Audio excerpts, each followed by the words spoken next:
Hello दोस्तों, क्या हाल है। तारीख आज 19 मार्च 2024, दिन मंगलवार, हिंदी तिथि 10वीं। और आइए बात करते हैं आज के मुख्य समाचार में देश भर की तमाम बड़ी खबरों पर नजर डालते हैं। देखिए, सबसे पहली खबर तो लोकसभा चुनाव से पहले इलेक्शन कमीशन यानी चुनाव आयोग ने एक बड़ा एक्शन लिया है और बिहार, उत्तर प्रदेश समेत 6 राज्यों के गृह सचिव को हटा दिया है। पश्चिम बंगाल के डीजी पर भी गाज गिरी और चुनाव आयोग ने ये 6 राज्यों के गृह सचिव को इसलिए हटाया क्योंकि ये 1 से ज्यादा पदों पर कार्यरत थे। और वहीं चुनाव को लेकर सरकार ने सभी डिजिटल प्लेटफॉर्म्स को भी एक निर्देश जारी किया, जिसमें कहा कि AI यानी कि आर्टिफिशियल इंटेलिजेंस से चुनावी प्रक्रिया की अखंडता प्रभावित नहीं होनी चाहिए। IT मंत्रालय की तरफ से फेसबुक, इंस्टाग्राम, ट्विटर जैसे सभी सोशल मीडिया प्लेटफॉर्म को भी ये निर्देश जारी किए गए हैं, जिसमें कहा गया है कि ऐसे किसी भी प्रकार के पक्षपात या भेदभाव वाले कंटेंट का प्रसारण नहीं किया जाए। और देखिए, इस चुनावी माहौल के बीच PM मोदी और कांग्रेस नेता राहुल गांधी दोनों ने एक दूसरे पर आरोप लगाते हुए कहा, मोदी बोले कांग्रेस ने नारी शक्ति का अपमान किया, तो वहीं राहुल गांधी ने लिखा कि PM को मेरी बातें अच्छी नहीं लगती, इसीलिए अर्थ बदल देते हैं। प्रधानमंत्री ने महिलाओं को शक्ति से संबोधित करते हुए कहा कि नारी शक्ति के लिए मैं जान लगा दूंगा। 4 जून को हो जाएगा मुकाबला, PM मोदी ने राहुल गांधी को ललकारा। और अभी आपको पता होगा, राहुल गांधी की कांग्रेस की भारत जोड़ो न्याय यात्रा भी समाप्त हो चुकी है और पक्ष विपक्ष दोनों नेता फुल चुनावी तैयारियों में लगे हुए हैं। देखिए, PM मोदी ने एक ही दिन में 3 राज्यों का दौरा किया, तेलंगाना, कर्नाटक और तमिलनाडु का।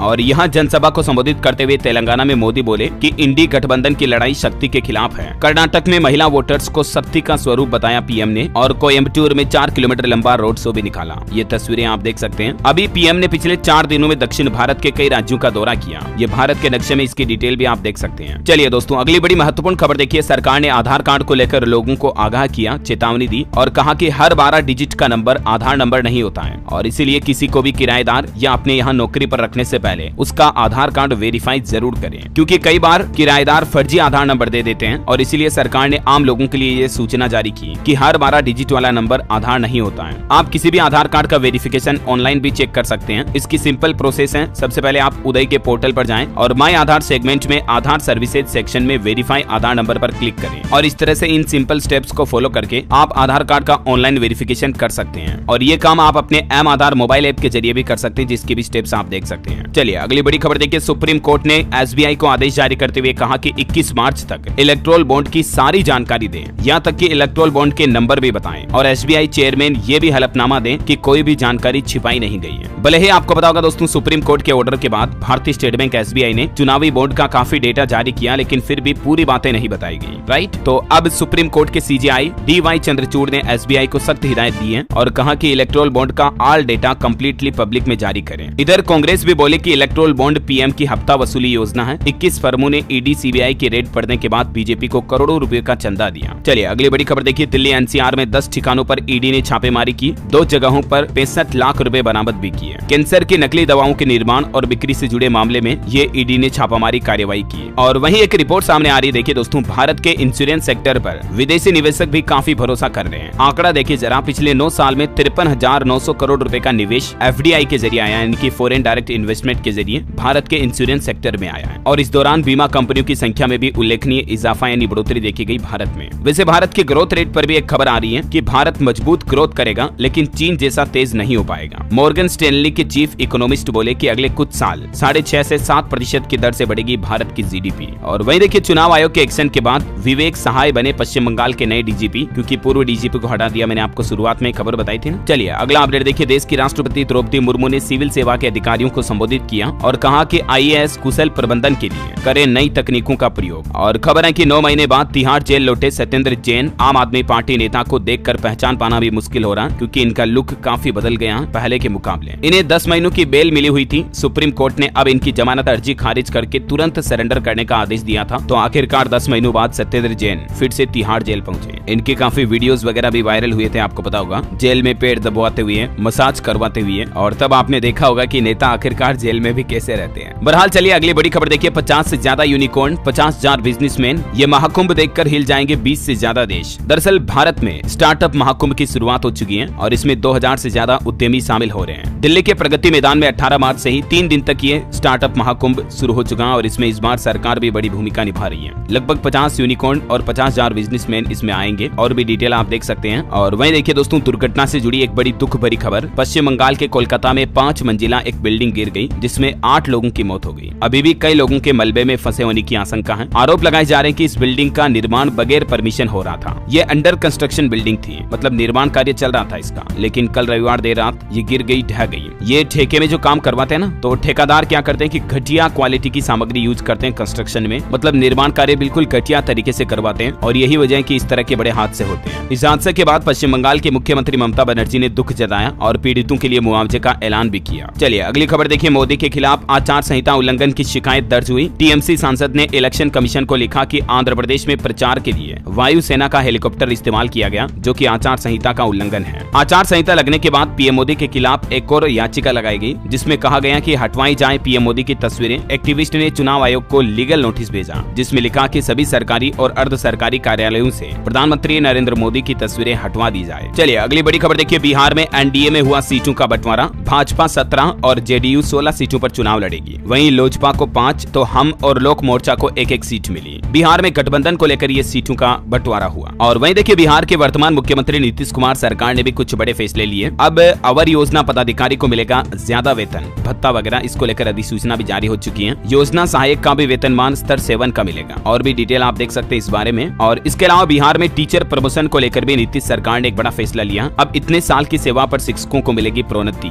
यानी कि प्रमोशन, क्योंकि बिहार सरकार ने राज्य में राज्य विद्यालय अध्यापक संशोधन नियमावली 2024 लागू करने का आदेश दे दिया है। और ये नया कानून लागू होने के बाद अब बिहार में कम से कम 8 सालों की सेवा अवधि अनिवार्य होगी, तभी टीचर्स का प्रमोशन हो पाएगा। ये मतलब राज्य में नया नियम लागू हो चुका है बिहार में, ठीक है। और इसके अलावा बिहार में स्कूल एडमिशन को लेकर भी एक नया नियम लागू किया गया है। अब इस डॉक्यूमेंट के बिना नहीं होगा स्कूल में प्रवेश एडमिशन। और सरकार का कहना है कि ये नए नियम लागू करने के पीछे फर्जी नामांकन पर लगाम लगाने की उम्मीद है। और शिक्षा विभाग के मुताबिक अब स्कूल में नामांकन के दौरान 5 कागजातों में से एक को अनिवार्य कर दिया है। मतलब इन 5 डॉक्यूमेंट्स में से एक अनिवार्य होगा, तभी स्कूल में एडमिशन होगा। और एक जन्म प्रमाण पत्र तो अनिवार्य होगा ही होगा। इसके अलावा भी ये 5 और डॉक्यूमेंट्स आप देख सकते हैं। इनमें से कोई एक डॉक्यूमेंट चाहिए होगा, तभी स्कूल में बच्चे का एडमिशन हो पाएगा, जिसमें माता पिता के आधार कार्ड, घोषणा पत्र, जन्म प्रमाण पत्र, अस्पताल पत्र वगैरह वगैरह। चलिए दोस्तों, अंतर्राष्ट्रीय न्यूज पर बड़ी खबर देखिए। व्लादिमीर पुतिन 5वीं बार रूस के राष्ट्रपति बने। 88% वोट मिले इन्हें। और ये नाटो विवाद पर भी बोले कि तीसरे विश्व युद्ध से बस एक कदम दूर हैं। हालांकि पुतिन की इस बड़ी जीत पर हमारे देश के प्रधानमंत्री नरेंद्र मोदी ने भी बधाई दी और कहा कि साथ मिलकर काम करने के लिए तत्पर हैं। लेकिन दोस्तों, पुतिन के दूसरी बार राष्ट्रपति बनने के साथ ही दुनिया भर के देशों की चिंता बढ़ गई है। और इसके पीछे 2 बड़ी वजह है। तीसरा विश्व युद्ध और परमाणु हमला, क्योंकि अभी रूस यूक्रेन के बीच जो जंग चल रही है, ये आगे जाकर 3rd वर्ल्ड वॉर बन सकती है। और इस दौरान रूस परमाणु हमले भी कर सकता है, क्योंकि अभी हाल ही में पश्चिमी देशों को राष्ट्रपति पुतिन ने गंभीर चेतावनी भी दी थी। दावा तो ये भी किया जा रहा है कि रूस पर अमेरिकी हमला हुआ तो फिर चीन भी सेना भेजेगा। फ्रांसीसी राष्ट्रपति ने कहा था कि नाटो को यूक्रेन में सैनिक भेजने चाहिए। अभी दुनिया में 2 बड़ी जंग चल रही है। एक तो रूस यूक्रेन की, आपको पता होगा काफी समय से, और अभी हाल ही में शुरू हुई इजराइल हमास की जंग। इसमें भी 5 महीने के बाद भी गाजा में मौतों का सिलसिला थम नहीं रहा। अब तक 31,000 से भी ज्यादा फिलिस्तीनियों की जान जाने की खबर है, यानी इजराइल हमास की जंग भी रुकने का नाम नहीं ले रही है। और वहीं देखिए, एक और बड़ी खबर, दक्षिण कोरिया पहुंचे अमेरिकी विदेश मंत्री, तो उत्तर कोरिया ने भी मिसाइलें दागी। आधे घंटे में 3 बैलिस्टिक मिसाइलें फायर की। इनकी रेंज 350 किलोमीटर है। दुनिया में उथल फुथल सी मची हुई है अभी भी। पता नहीं इंसान धरती को खत्म करके रहेगा या क्या करेगा। मैंने आपको कल ही इस मुद्दे पर एक विस्तृत रिपोर्ट भी बताई थी। अगर आप इंटरेस्टेड हैं इन चीजों को देखने के लिए, तो आप ये वीडियो जाकर देख सकते हैं। परमाणु हमला, तीसरा विश्व युद्ध। ओके, बहरहाल चलिए आगे बढ़ते हैं खबरों में। देखिए, इस बार चुनाव के बीच एक रिपोर्ट भी सामने आ रही है कि 2009 के मुकाबले दुगुनी हुई राजनीतिक पार्टियां भी। हालांकि इनमें 95% पार्टियां कोई भी सीट नहीं जीतती हैं। कुछ पार्टियां तो एक्चुअल बताऊं तो कागजों में चलने के लिए ही बनती हैं। बाकी मैं ज्यादा नहीं बोलूंगा, फिर आपको पता है अभी आचार संहिता लगी हुई है। और इधर चुनाव को लेकर निर्वाचन आयोग ने तैयारियां भी तेज कर दी है। अंतर्राष्ट्रीय सीमाओं पर भी चेकिंग बढ़ाने के निर्देश दिए। दुर्गम क्षेत्रों में ड्रोन के जरिए निगरानी की जाएगी। तो वहीं आचार संहिता लागू होने के साथ ही देश भर के सभी राज्यों में सख्ती से पाबंदियां शुरू हो चुकी हैं। जहां पिछले चुनावों में विवाद हुए, लड़ाई झगड़े हुए ना, उनकी सूची अलग से बनाई जा रही इस बार चुनाव आयोग द्वारा। और उन जगहों पर हर 15 मिनट में मोबाइल यूनिट जाएगी सुरक्षा कर्मियों की। इधर आचार संहिता के बाद अब बैंकों के लेन देन पर भी नजर रखी जा रही है। चुनाव कार्यालय जाएगी 10 लाख से ज्यादा के ट्रांजेक्शन की रिपोर्ट। कैश वैन पर भी नियम लागू होगा। पंजाब में भी देखिए 24 घंटों में हटाए गए 19,000 फ्लेक्स बोर्ड। विकास प्रोजेक्ट पर भी निर्वाचन आयोग की नजर है। और सी विजिल ऐप से शिकायत करने के बाद 100 मिनट में एक्शन लिया जाएगा। ये लोकसभा चुनाव को लेकर चुनाव आयोग एक्शन मोड में आ गया है। बहरहाल अभी तो कुछ और महत्वपूर्ण और काम की खबरें देखेंगे दोस्तों, लेकिन फिलहाल आज के मौसम समाचार पर नजर डाल लेते हैं। और साथ ही आपसे एक छोटी सी रिक्वेस्ट ये भी है कि अगर आपने DLS न्यूज चैनल को अभी तक भी सब्सक्राइब नहीं कर रखा ना, तो फटाफट से सब्सक्राइब करके बेल आइकन दबा दो। 1 सेकंड लगेगा बस। इससे होगा ये कि आपको तमाम बड़ी खबरें, रोजाना के मुख्य समाचार, बड़े सरकारी ऐलान, नई योजनाओं की जानकारी सबसे पहले आपके मोबाइल पर मिलती रहेगी। और साथ ही आप अपने DLS भाई के साथ बातचीत भी कर पाओगे, क्योंकि आप सब्सक्राइब करके मुझसे जुड़ जाओगे। चलिए, टाइम वेस्ट बिल्कुल भी नहीं करेंगे, 1 सेकंड भी बर्बाद ना करते हुए सीधे आगे बढ़ते खबरों में। देखिए, आप झारखंड में साइक्लोनिक सर्कुलेशन का दिखेगा असर। आज से ही तेज हवाएं चलेगी ओले गिरने की भी संभावना कई जगहों पर। झारखंड के कई जिलों में तेज बारिश का येलो अलर्ट भी जारी किया मौसम विभाग ने। और भी स्काईमेट वेदर की रिपोर्ट के मुताबिक अगले 24 घंटों के दौरान मौसम की संभावित गतिविधियां क्या रह सकती हैं, जिसकी जानकारी भी आप देख सकते हैं स्क्रीन पर। चलिए आज के सराफा बाजार पर नजर डालते हैं सोने चांदी के रेट पर। तो आज सोने चांदी की कीमतों में गिरावट आई है। सोना 65,270 रुपए प्रति 10 ग्राम पर रह गया। चांदी भी 74,000 रुपए के नीचे आई। सोने में 289 रुपए की गिरावट देखी गई। और भी अलग अलग कैरेट के हिसाब से सोने का रेट क्या चल रहा है आप देख सकते हैं। और चांदी में 438 रुपए की गिरावट के बाद अभी चांदी 73,712 रुपए प्रति किलोग्राम पर चल रही है। ओके, और चलिए आगे बढ़ते खबरों में। देखिए भारत और सेशेल्स के बीच कल सोमवार से ही 10 दिवसीय युद्धाभ्यास शुरू हुआ। भारतीय सेना की 45 कर्मियों वाली टुकड़ी यहाँ रवाना हुई। और खबर है बाबा बागेश्वर धाम के पंडित धीरेन्द्र कृष्ण शास्त्री का उत्तर प्रदेश के मुरादाबाद जिले में अभी दिव्य दरबार लग रहा है। अगर आप भी हनुमंत कथा सुनना चाहते हैं तो 3 दिन तक उनका दरबार लगेगा यहाँ। चलिए अगली खबर देखिए। रेसलर्स खिलाड़ियों से जुड़ी IOA ने रेसलिंग की एडहॉक बॉडी भंग की। खेल मंत्रालय का सस्पेंशन भी बरकरार है। इस बीच WFI के प्रेसिडेंट बोले कि पहलवानों को फॉरेन में ट्रेनिंग दिलाएंगे। वही देखिए मध्य प्रदेश के बाद अब राजस्थान में भी कांग्रेस को बड़ा झटका लगा। सचिन पायलट के एक काफी करीबी नेता बीजेपी में शामिल हो गए और ये बड़ी चर्चा हो रही है प्रोफेसर विक्रम सिंह गुर्जर की, जो सचिन पायलट के सबसे खास माने जाते हैं, लेकिन अभी वो बीजेपी में आ गए हैं। किसानों से जुड़ी बड़ी अच्छी खबर है। होली से पहले सरकार ने किसानों को एक गुड न्यूज दी है। अब इस पोर्टल से अपनी उपज की कर सकेंगे होम डिलीवरी भी। ONDC के साथ ई-नाम मोबाइल ऐप के इंटीग्रेशन से ई-नाम पोर्टल पर किसान भाई लोग रजिस्टर करके खरीदारों के माध्यम से अपनी फसल बेच पाएंगे। केंद्रीय कृषि और किसान कल्याण मंत्री अर्जुन मुंडा ने 2 महत्वपूर्ण मोबाइल ऐप लॉन्च किए हैं किसानों के लिए, जिनमें एक तो e NAM national agricultural market mobile app, जिसे open network for digital commerce ONDC के साथ इंटीग्रेटेड किया गया है, और दूसरा है FPO इंस्पेक्शन मोबाइल ऐप। इसके जरिए भी किसान भाई लोग अपनी फसलों को आसानी से बेच पाएंगे। और इलेक्शन से जुड़ी एक और बड़ी खबर आ रही है। जो नए वोटर्स हैं, मतदाता लिस्ट से जुड़ना चाहते हैं, वो 10 दिन पहले तक भी अपना नाम वोटर लिस्ट में जुड़ा पाएंगे। इस बार डाक मतपत्र की जगह वोटिंग मशीनों का इस्तेमाल कर सकेंगे ड्यूटी में लगे कर्मचारी भी। भारतीय निर्वाचन आयोग ने लोकसभा चुनाव की घोषणा के साथ ही ये कुछ परिवर्तनों की जानकारी भी दी है। चलिए बड़ी खबर आ रही है। इजराइल जाने वाले भारतीय कामगारों के लिए जून तक 10,000 श्रमिकों को बुलाने का ऐलान किया है, यानी कि भारत से और श्रमिक इजराइल जा पाएंगे निर्माण कार्यों के लिए, है ना। और खबर है उत्तराखंड हाईकोर्ट ने सरकार से आउटसोर्स संविदा और दैनिक कार्मिकों का डेटा मांगा। 3 सप्ताह के अंदर अंदर ये डेटा सबमिट करना पड़ेगा उत्तराखंड सरकार को।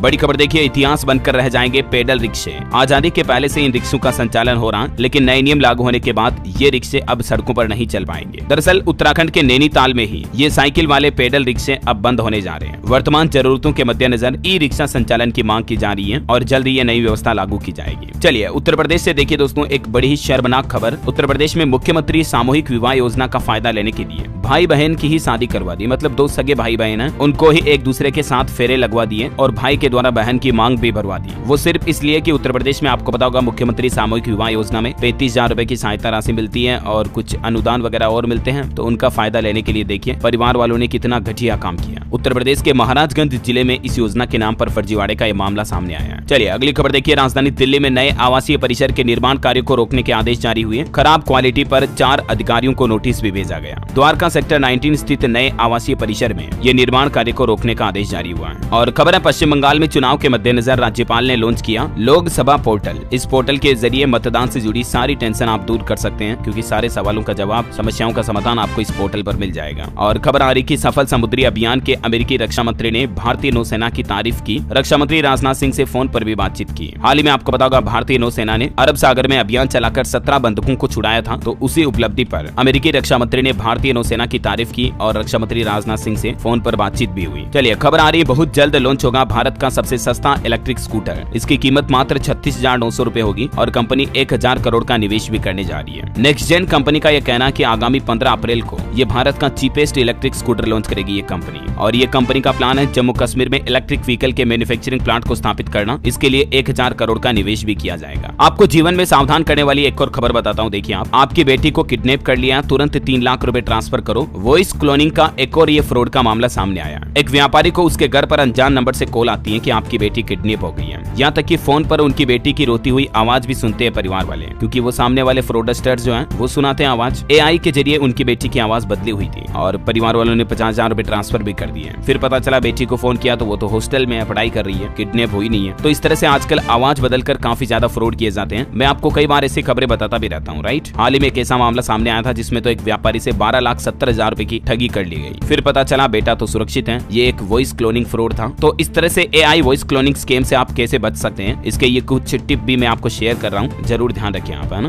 देख लीजिएगा, थोड़ा वीडियो को पोस्ट करके। कहने का मतलब यही है दोस्तों, क्रॉस वेरीफाई करें, जल्दबाजी ना करें और कॉल को अच्छे से कंफर्म करने की कोशिश करें। ओके, और चलिए अगली बड़ी खबर देखिए। तेलंगाना की राज्यपाल ने भी इस्तीफा दिया, वो लोकसभा चुनाव भी लड़ सकती है, ऐसी भी संभावना जताई जा रही है। खबर आ रही है, जेल में बंद एलविस यादव की मुश्किलें अब और बढ़ी। उत्तर प्रदेश नोएडा के बाद अब हरियाणा गुरुग्राम पुलिस भी एक बड़ा एक्शन लेने जा रही है यूट्यूबर एलविस यादव को लेकर। दरअसल अब गुरुग्राम पुलिस एक्शन लेने वाली है। यूट्यूबर सागर ठाकुर उर्फ मैक्सटैंड के साथ कथित तौर पर हाल ही में मारपीट का मामला सामने आया था, आपको पता होगा, सीसीटीवी वीडियो भी वायरल हुए थे। तो उस पर गुरुग्राम पुलिस एलविस यादव का पेशी वारंट हासिल करेगी। हालांकि मीडिया रिपोर्ट्स ऐसी भी आ रही कि एलविस ने चौंकाने वाला कबूलनामा किया, कहा कि मैं पार्टियों में सांपों और उनके जहर की सप्लाई करता था, मतलब ऐसे लोगों के संपर्क में था मैं। ऐसी भी मीडिया रिपोर्ट्स आ रही है। अमर उजाला, नवभारत टाइम्स ने ये खबरें लगाई है। हालांकि इस खबर की सच्चाई की पुष्टि मैं नहीं करता हूँ। बहरहाल ये तो वक्त ही बताएगा, न्यायालय की जांच के बाद पता चलेगा कि एलविस वाकई में राइट है या रॉन्ग है। फिलहाल देखिए अगली खबर। भारत जोड़ो न्याय यात्रा के समापन पर राहुल गांधी ने भाजपा पर निशाना साधा, तो वहीं मध्य प्रदेश के पूर्व मुख्यमंत्री शिवराज सिंह चौहान भी बोले कि राहुल ने विफल यात्रा का समापन किया। न्याय यात्रा जहां से गुजरी वहां बड़े नेताओं ने कांग्रेस छोड़ी। देखिए जरा, मतलब तो ये कांग्रेस भाजपा पक्ष विपक्ष की बयानबाजी चल रही है। और इसी बीच मध्य प्रदेश से एक और खबर आ रही कि अब अवैध कॉलोनी वैध नहीं होगी एमपी में। अवैध कॉलोनी काटने वालों पर एनएसए कानून लगाया जाएगा। पूर्व सीएम शिवराज की नीति के उलट कानून बनाएगी अब मध्य प्रदेश की नई सरकार। और खबर आ रही कि लोकसभा चुनाव के दौरान पेट्रोल डीजल का पर्याप्त स्टॉक रखें। सभी जिला निर्वाचन अधिकारियों को ये निर्देश जारी किए गए। बिल के साथ कूपन दिखाने पर भुगतान करेंगे पेट्रोल डीजल का। रेलवे से भी खबर है, रेलवे ने लोगों को होली पर बड़ी सौगात दी है। 13 जोड़ी अतिरिक्त होली स्पेशल ट्रेनों का परिचालन होगा बिहार राज्य से। अब तक यहां पर कुल 64 जोड़ी होली स्पेशल ट्रेनें चलाने की घोषणा कर दी है रेलवे ने। और बड़ी खबर आ रही है, हरियाणा कर्मचारी चयन आयोग का जल्द ही गठन करेगी हरियाणा सरकार। एक चेयरमैन होगा इसमें और 6 मेंबर के लिए आवेदन भी मांगे गए हैं। मुख्यमंत्री बदलने पर खत्री इस्तीफा भी दे चुके हैं। वहीं देखिए बड़ी खबर, हिमाचल के भी होम सेक्रेटरी पद से हटाए गए। चुनाव आयोग ने एक्शन लिया। मैंने आपको शुरुआत में खबर बताई ना, उसमें हिमाचल के साथ ही उत्तराखंड के भी गृह सचिव हटे हैं। सचिव मुख्यमंत्री का पदभार होने की वजह से इन्हें केंद्रीय चुनाव आयोग ने सचिव गृह पद से हटाया। चलिए खबर है, भारत के इस राज्य में शुरू हुआ इंडिया रेसिंग फेस्टिवल 2024 का आयोजन। जेके टायर्स और रेसिंग प्रमोशंस की साझेदारी में कई बड़े स्टंट्स भी देखने को मिल रहे हैं। हैदराबाद स्थित अखिलेश रेड्डी के नेतृत्व में RPPL का ये आयोजन हुआ। और जम्मू कश्मीर में फॉर्मूला 4 कार रेसिंग प्रोग्राम भी चल रहा है। पीएम मोदी ने कहा कि रेस को देखकर खुशी हुई। और एक बड़ी चिंताजनक खबर देखिए, वैज्ञानिकों ने खुलासा किया कि प्लास्टिक में 16,000 से ज्यादा घातक रसायन केमिकल होते हैं, जिनमें से 4200 तो सबसे ज्यादा खतरनाक होते हैं। हालिया ताजा साइंस की एक नई रिसर्च में खुलासा हुआ है। नॉर्वेजियन रिसर्च काउंसिल के सहयोग से तैयार की गई ये state of the science on plastic chemicals नामक रिपोर्ट के मुताबिक जितने भी तरह के प्लास्टिक का अध्ययन किया गया वे सभी हानिकारक रसायन छोड़ते हैं। कभी दुनिया के लिए बेहद उपयोगी समझा जाने वाला प्लास्टिक आज दुनिया के लिए बड़ी समस्या बन चुका है। और इसीलिए दोस्तों जितना हो सके प्लास्टिक, पॉलीथीन वगैरह हर एक प्लास्टिक चीजों का इस्तेमाल कम करें। प्लास्टिक डिस्पोजल में चाय ना पिए, है ना। चलिए कुछ एजुकेशनल अपडेट्स देखिए सरकारी नौकरी वगैरह को लेकर। एक तो यूपीएसएससी में जूनियर इंजीनियर के 4016 पदों पर भर्ती निकली हुई है। एज लिमिट 40 साल और इसमें फॉर्म भरना काफी लेट शुरू होंगे। 7 मई से 7 जून इसकी लास्ट डेट होगी, ठीक है। और इसके अलावा उत्तराखंड में टीचर के 1544 पदों पर भर्ती निकली हुई है। एज लिमिट 42 साल होगी इसमें। और इसमें आवेदन 22 मार्च से शुरू होंगे, इसी महीने से। इसकी लास्ट डेट 12 अप्रैल होगी। अच्छा, और साथ ही उत्तराखंड लोक सेवा आयोग की तरफ से भी PCS के लिए रजिस्ट्रेशन शुरू हो चुके हैं। एज लिमिट 42 साल, ग्रेजुएट्स के लिए मौका। 14 मार्च से आवेदन शुरू हो चुके हैं, ऑलरेडी 3 अप्रैल लास्ट डेट है। ओके, और चलिए कुछ और खबरें देख लेते हैं। लद्दाख में रबहर एक खेल शिक्षकों का मानदेय बढ़ाया गया। अब 18,000 रुपए हर महीने मिलेंगे। काफी समय से ये मांग कर रहे थे। और वह देखिए उत्तर प्रदेश के बरसाने में 10 क्विंटल से ज्यादा रंग गुलाल उड़े, फूलों से होली खेली गई। होली से पहले ये मतलब मथुरा बरसाने में तो बहुत ही भव्य होली खेली जाती है। ये तस्वीरें भी आप देख सकते हैं भव्य कार्यक्रम की। और खबर है दोस्तों, अडानी ग्रुप अगले वित्त वर्ष में 1.2 लाख करोड़ का निवेश करेगा। 2024-25 में कैपिटल का 70% हिस्सा रिन्यूएबल एनर्जी और ग्रीन हाइड्रोजन के लिए खर्च होगा। ये निवेश की खबर तो मैंने आपको कल ही बता दी थी, लेकिन नया अपडेट ये है कि 70% हिस्सा जो अडानी ग्रुप खर्च करेगा ना, वो रिन्यूएबल एनर्जी पर खर्च करेगा, जैसे सोलर्स, मतलब सौर ऊर्जा वगैरह पर, है ना। और वहीं देखिए बॉलीवुड से एक बड़ी खबर आ रही है। रोड एक्सीडेंट में घायल हुई साउथ की एक्ट्रेस अरुंधति नायर अभी ये वेंटिलेटर पर है। दोस्तों ने फाइनेंशियल सपोर्ट की मांग भी की है। हम जल्द से जल्द इनके स्वस्थ होने की कामना करते हैं। अच्छा, एक इंटरेस्टिंग खबर बताता हूँ आपको। देखिए, ब्राजील में है दुनिया की सबसे उम्रदराज महिला। इनके आईडी कार्ड में डेट ऑफ बर्थ 10 मार्च 1905 है। इनकी पड़पोती बोली की 119 साल की है। हमारी दादी 130 साल जिएगी अभी तो। देखिए मतलब आना, मतलब दादी अभी भी कितनी जवान दिख रही है, हिम्मत वाली लग रही है। चलिए अंत में आज के राशिफल पर नजर डाल लेते हैं। देखिए, कन्या, तुला और मीन राशि के लोगों को रुका हुआ पैसा मिलने की संभावना है। बिजनेस में थोड़ा संभल कर रहे मकर राशि के लोग आज 19 तारीख को। इसके अलावा मिथुन राशि के लोग पैसों का सही इस्तेमाल करें और वृश्चिक राशि के लोगों की भी चिंताएं दूर होगी, है ना। और आप मुझे कमेंट करके बताइए दोस्तों कि आप भारत के कौन से राज्य में रहते हैं, कौन से राज्य के कौन से जिले से ये वीडियो देख रहे हैं, कमेंट करके बताइए। साथ ही इस वीडियो को लाइक और शेयर करना, DLS न्यूज चैनल को सब्सक्राइब करके बेल आइकन जरूर दबा देना। रोजाना ऐसे इन्फॉर्मेटिव काम की खबरें, महत्वपूर्ण मुख्य समाचार, नए नियम देखते रहने के लिए। ख्याल रखिएगा अपने आप का, अपने परिवार का। मिलेंगे अगले नेक्स्ट अपडेट में, तब तक के लिए जय हिंद, जय भारत, वंदे मातरम।